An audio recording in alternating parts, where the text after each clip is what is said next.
Amigos del otro lado del deporte, bienvenidos a este nuevo episodio por Ben Sports. Hoy tenemos a Jaime Noguera, quien es un fisioterapeuta venezolano muy reconocido en el mundo del béisbol sobre todo. Y quiero darle la bienvenida hoy, Jaime. Bienvenido a este espacio. Sobre todo quisiera Gracias. que me dieras, hablando un poquito de esos inicios, ¿no? ¿Cómo llegaste a ser fisioterapeuta, sobre todo en un mundo donde en esa época a lo mejor no era una carrera tan conocida? Sí, efectivamente. Bueno, primero, muchas gracias por este espacio y por la entrevista. Sí, no era común el contacto con los fisioterapeutas, muchísimo menos con los fisioterapeutas deportivos. Y bueno, llegó, como dicen todos juntos. Yo era atleta de alta competencia, era selección nacional de karate, también jugaba béisbol y vi en los diferentes eventos internacionales la participación de un profesional que no era en ese momento el coach, no era el entrenador, no era el médico del equipo, era alguien especial y eso me llamó la atención, muchísimo la atención. Y empecé a indagar y bueno, a medida que fueron pasando los torneos y los eventos, también necesité de la famosa fisioterapia deportiva. Que ya no era solamente un tema de fisioterapeuta, sino que eran especializados en deporte. Pero llega el momento en tu vida que tienes que ir decidiendo qué vas a estudiar y yo creo que para mí era evidente que esto era lo que quería y aquí estoy contigo, 32 años después del acto de graduación. Y eso que quería decir, ¿dónde estudiaste? ¿Cómo te formaste? ¿Cómo llegaste a ser fisioterapeuta deportivo? Bueno, estudié en el Colegio Universitario de Rehabilitación May Hamilton hoy en día, lo que conocemos todos como el CUR. Luego tuve una experiencia de una práctica clínica en Health South en Miami. Por el tema del karate, muchas de mis entrenamientos, de mis épocas de entrenamiento, lo dediqué a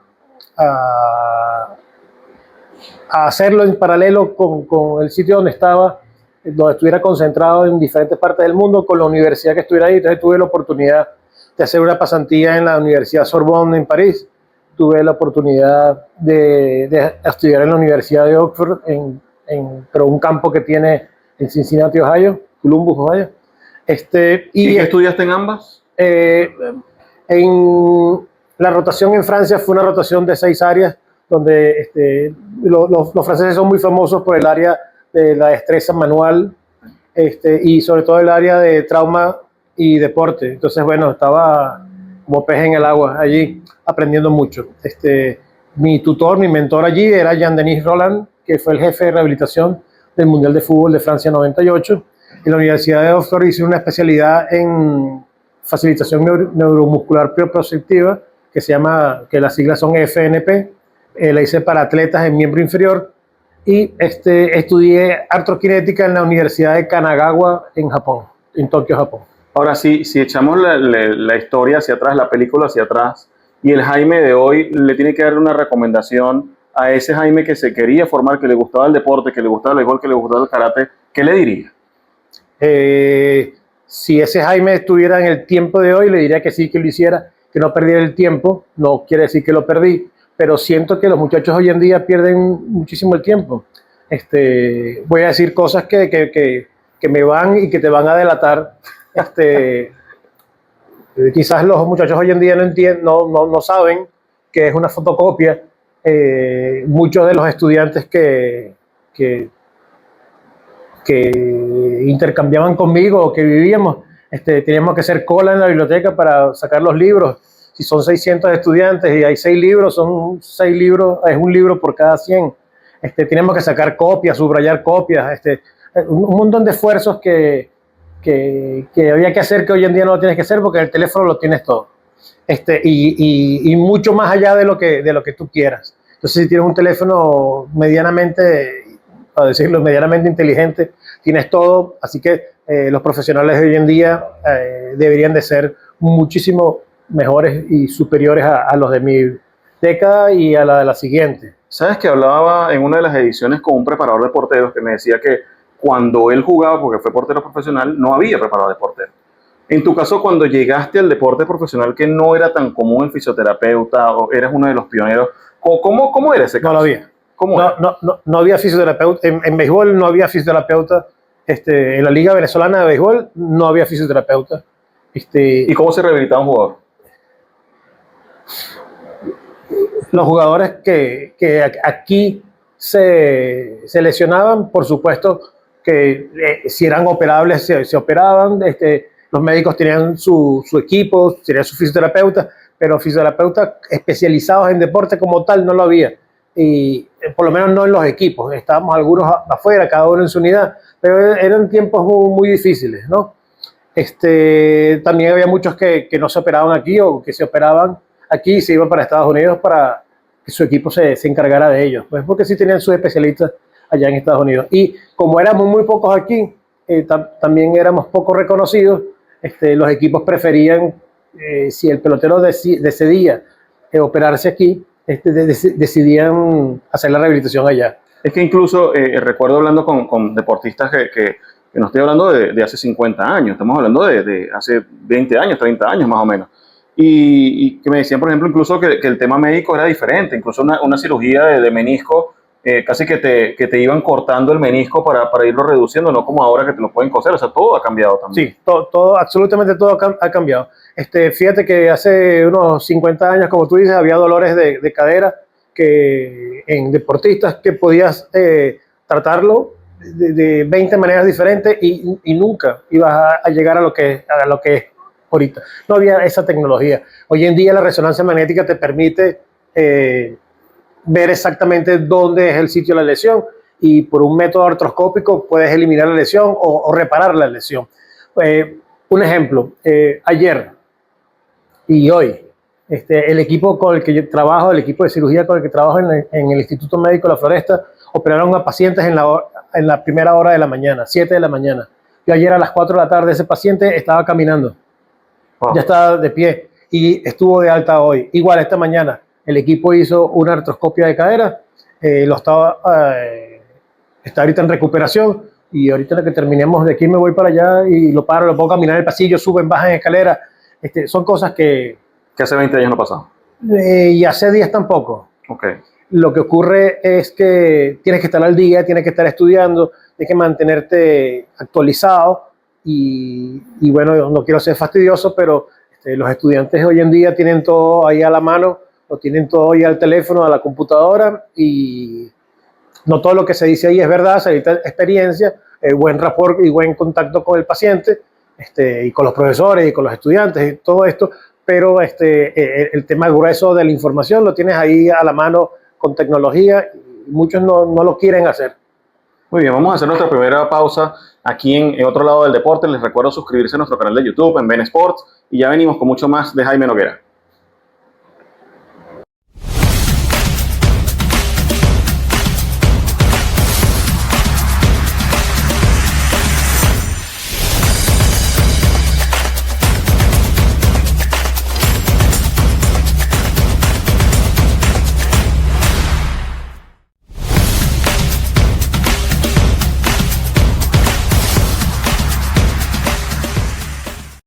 Seguimos aquí con Jaime Noguera, hoy nuestro invitado especial en el otro lado del deporte.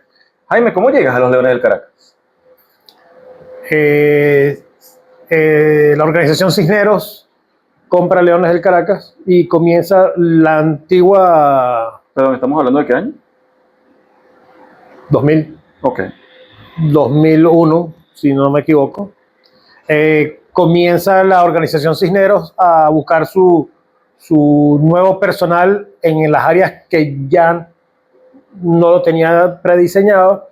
Empieza a haber un concurso donde junto con la administración anterior se pusieron de acuerdo para ver cuál era el perfil del personal. La anterior era Oscar Prieto y compañía, ¿no? Sí, claro. Cuando comienza la organización Cisneros con la toma de Leones del Caracas, Oscar Prieto Párraga se mantuvo dentro del equipo.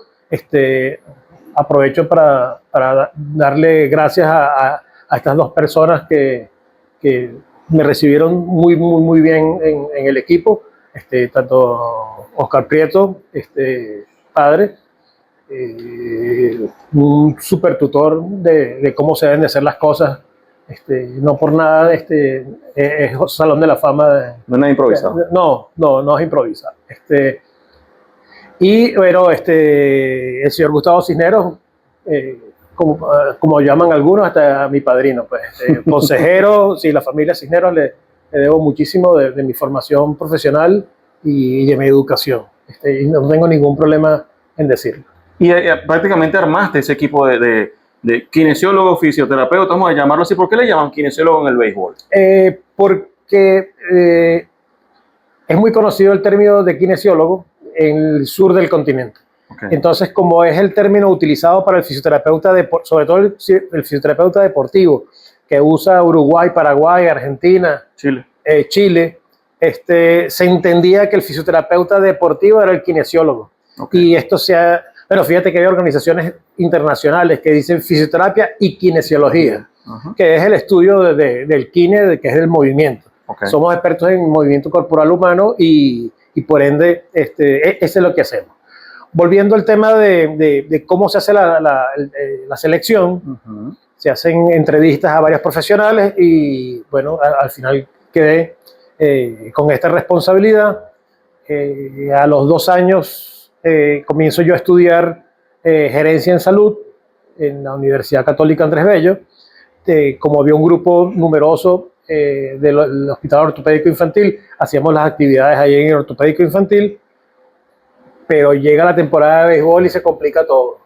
¿Por qué? Bueno, porque muy bien el público ve el juego a las 7, 7:05 o 7:30, pero al estadio hay que llegar a las 3 o a la 1. De verdad. Para ustedes y para nosotros. Bueno. Ustedes más temprano, obviamente. No lo creas. Yo a veces llegaba al estadio y estaban los periodistas allí. Sí.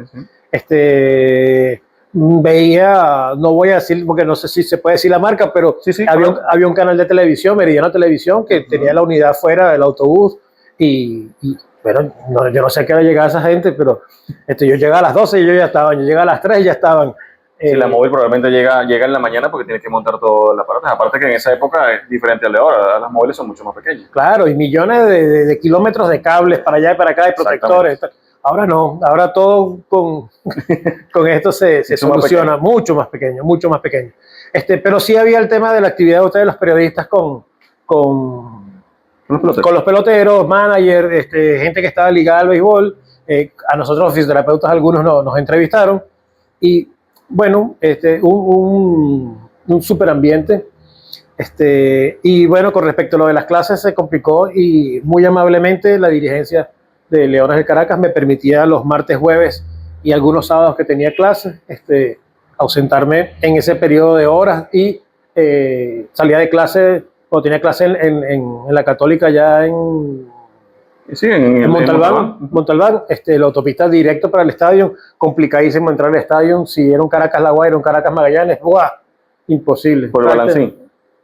Sí, una locura. Pero bueno, tienes que ir y regresarte porque la entrada está viniendo del valle, no está por la entrada. Ahora, pero en ese momento no. Pero todos conocemos los abusos que algunos conductores realizan y cuando esto no estaba organizado así, tenías los que venían de Bellomonte, los que iban por la autopista y los que eran propios que venían por Valle Arriba y venían por la montaña y querían caer. Entonces, 3 colas para un solo carril. Un embudo, sí. Es sumamente complicado. Ahora cuéntame algo, ¿cuántos años en Leones? ¿Y cuántos títulos? Porque hay que hablar de eso. Y decir que es mi equipo. O sea, no que trabajé para un equipo, sino trabajé para mi equipo. 12 o 14 años con Leones del Caracas. 2 veces campeones de Venezuela, 1 vez campeones del Caribe. ¿Qué significa eso? No. Porque estamos hablando de Leones del Caracas. No. Omar Vizquel, Andrés Galarraga, Marco Escútaro, Henry Blanco, Bob Abreu, Alex Cabrera. Exactamente. Y algunos peloteros que no eran de Leones, pero que se hicieron Leones porque teníamos el tema de los refuerzos. Algunos magallaneros que fueron bendecidos por la selección de ponerse el uniforme del Caracas. Entonces, momentáneamente, pero fueron el orgullo de su familia por unos días. Eso no se puede evitar y bueno, una Serie del Caribe que ganamos aquí increíble, que de paso fue hecha en 2 ciudades, Maracay y Valencia, y quedar campeón en Valencia. Justo en Valencia. Y justo en Valencia. Todo el mundo recordará de un personaje que llegó en helicóptero y se tuvo que ir, que nadie lo quería montar en su carro, no le dieron la cola ni siquiera. Por supuesto. Ahora te digo cosas que no se pueden olvidar. ¿Y qué lección de vida te dejó eso? Ser ganador, ser campeón con un equipo grande, el equipo tal vez más significativo del deporte venezolano, porque hay que decirlo. No es tal vez, es el mejor, ahí está. El mejor equipo de Venezuela. No solamente es un equipo, es una organización. Cuando la organización Cisneros tomó este equipo, además de que cambió el equipo, cambió la liga, sí. La gente aprendió a hacer las cosas bien, con personal de categoría y con respeto al personal, y entender que esto era algo profesional, que había que hacerlo con mucha categoría. ¿Y comenzaste tú solo como fisioterapeuta? Sí. ¿Y cuando te fuiste de Leones, cuántos quedaron? 3. Ok. 3. Había una época donde teníamos liga paralela, y entonces teníamos 2 fisioterapeutas en la liga paralela y 2 arriba en el equipo grande.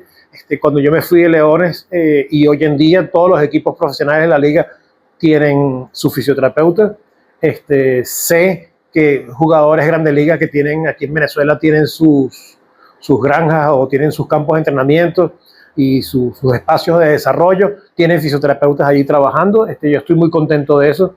Ese es el tipo de trabajo que tienes y debes de hacer callado, en silencio, y sonreír cuando vas manejando solo, porque dejas una huella. Ya vamos a venir en el próximo bloque a hablar un poquito también habló de Grandes Ligas, porque llegó a las Grandes Ligas y estuvo sobre todo con un personaje muy conocido de la cinematografía mundial, pero ya vamos a hablar de eso, porque también cuando vemos sus instalaciones, porque estamos en Rep Total, que es tu sitio de trabajo, tu centro de fisioterapia, que también vamos a hablar de eso, está totalmente decorado con figuras no solamente del béisbol, del baloncesto y en general, pero ya venimos con mucho más del otro lado del deporte.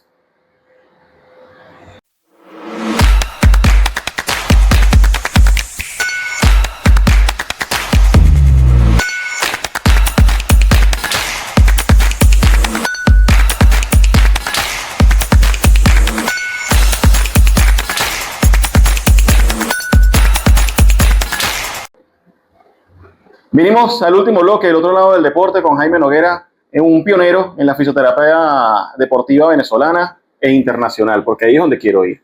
Llegaste a las Grandes Ligas. ¿Cómo llegas a las Grandes Ligas? Uno de los coaches de Leones del Caracas me consigue la oportunidad de ir a Sprint Training en Estados Unidos. Yo había aplicado anteriormente, justamente un año antes había aplicado para poder ser observador en el campo de entrenamiento de los Yankees de Nueva York, y estuve 2 semanas, casi 2 semanas en ese campo de entrenamiento, y vi cosas increíbles y yo dije, yo quiero seguir aquí. En algún momento se lo comenté a Julio, que era nuestro coach de picheo, y él me consiguió el contacto y me consiguió el hacer una pasantía, vamos a decirlo así. Sí, en Sprint Training. Y bueno, un super equipo, muy bien organizado. ¿Qué era? Atléticos de Oakland. Okay. Y ya sé por dónde vienen tus preguntas con los Atléticos de Oakland. Y hay una que me vas a hacer que estoy seguro que me la hacen, especial las mujeres. Y bueno, estuve 12 o 14 años también ahí con los Atléticos de Oakland en Sprint Training. Ya hacíamos intercambios, yo me ocupaba de la evaluación de los peloteros, hacía tratamiento de los peloteros venezolanos que estaban aquí en la liga o que estaban operados y venían, se veían aquí con nosotros en nuestras instalaciones. Le debo muchísimo también a los Atléticos de Oakland, estoy muy agradecido con ellos, les deseo mucha suerte. Mi compañero... Y no eras Atlético, como si eras León. Exactamente, era Yankee. ¿Y te convertiste en Atlético? No. Sí, estoy muy pendiente de los Atléticos de Oakland. Sí les deseo muchísimo lo mejor. Ahí cuando llegas a ese nivel ya no eres, te quitas la ropa del equipo y te conviertes en un personal de salud. Le recomiendo eso a todos los que vayan a trabajar con deporte. Y era muy diferente cómo se trabajaba en Grandes Ligas a cómo se trabajaba en Venezuela, porque al final los equipos venezolanos tienen mucho modelo MLB. Obviamente habían temas de tecnología, obviamente que a lo mejor había un paso un poquito más allá, pero era muy diferente el trabajo en Estados Unidos al de acá. Nos fuimos acoplando, fuimos subiendo nuestro nivel a medida que fueron los fisioterapeutas asistiendo a los campos de entrenamiento y que la tecnología nos permitió comunicarnos unos con otros. Ya se emparejó todo. Además que ahorita, hay una reunión de invierno donde van después que van los dueños y van la gente de tecnología de los equipos a intercambiar ideas y cosas, intercambiar peloteros. Hay 2 actividades en el año donde los trainers van o vamos y hay unos parámetros que se nos indican que debemos de hacer con los peloteros. Entonces, al haber una sola información para todos por igual, para todas las categorías, es muy, muy, muy positivo porque ya tú tienes el muchacho que viene ya preparado con ese plan, o si lo recibe recién operado, recién lesionado, comienza con el plan contigo y de donde vaya se le va a continuar y es estrictamente igual el tratamiento. Me hablabas de los atléticos. Ajá. Coincidiste en esa época con un gerente general muy famoso, Billy Beane, famoso incluso que fue llevado al cine, una película que se llama Moneyball, porque cambió el béisbol por completo. A partir de ese momento entra el tema de la sabermetría, en paralelo a lo que tú estabas haciendo. ¿Cómo fue trabajar con Billy Beane? ¿Y se parecía a Brad Pitt?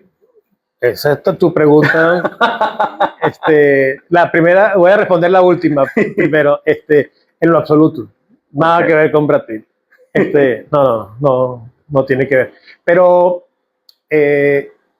puedo decir de él que un ciudadano sumamente educado y sumamente callado y respetuoso del trabajo de los demás. Era muy observador. Y para algunos imperceptible, pasaba por el campo de entrenamiento y se dejaba colar entre el público, porque no era famoso su cara y su cuerpo, pues, como si hubiera sido Brad Pitt. Pero creo que, bueno, estoy seguro que todo lo veía, todo lo analizaba y todo lo trataba de escribir y de analizar, pues, y ver curvas a favor y en contra de lo que se estaba haciendo. ¿Y era tal cual como lo pintan en la película? O sea, en su forma de trabajar. Por lo que escuché de los managers y los coaches, sí. Importante que todo el mundo sepa que en béisbol no hay horarios. Hay horario que comienza el juego, pero ya saben que no sabe qué hora se termina, y los que trabajamos alrededor de béisbol no tenemos horario. Imagino que el mundo del deporte, del periodismo tampoco hay horario. Y yo lo sé. Además que se acaba el juego y ustedes tienen que quedarse editando. Es donde empezamos a trabajar. Exacto. Y ustedes también, porque termina el juego y ustedes reciben a los peloteros. Mira, un juego que es de 7 a 10 de la noche. Tú puedes llegar a la 1 al estadio a trabajar o a almorzar y puedes llegar a tu casa a la 1 o 2 de la mañana. Y fácilmente. ¿Y si en algún punto tuviste ese nivel de amistad con Billy o no tenías su teléfono contacto? Era un tema netamente profesional. Netamente profesional, es su oficina, su espacio.